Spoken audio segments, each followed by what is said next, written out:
बीडमधील सरपंच संतोष देशमुख यांच्या हत्येची घटना ताजी असतानाच लातूरमध्ये शेडोळवाडीच्या सरपंचाला 2 तरुणांनी बेदम मारहाण केली आहे। शेडोळवाडीतील ग्रामपंचायतीत काम करताना सरपंच आणि गावातील 2 तरुणांमध्ये वाद झाला। किरकोळ वादाचं रूपांतर मारहाणीत झालं।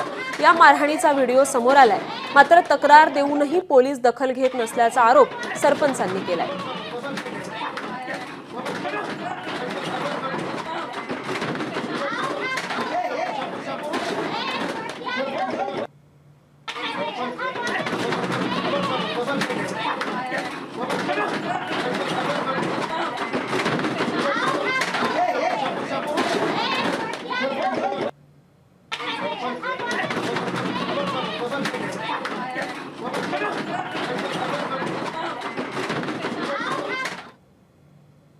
वाजिद महबूब पठाण येऊन ह्यानं आमच्या संघ व्हिडिओ करणं गोंधळ करणं चालू केले।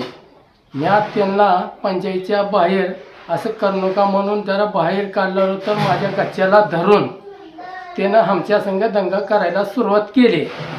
पोलीस स्टेशनला गेल्यानंतर पोलीस स्टेशन काय आमचा गुन्हा घ्यायला तयार नाही। मग त्याच्यानंतर म्हणले की तुमच्या एबीपी माझा, उघडा डोळे बघा नीट।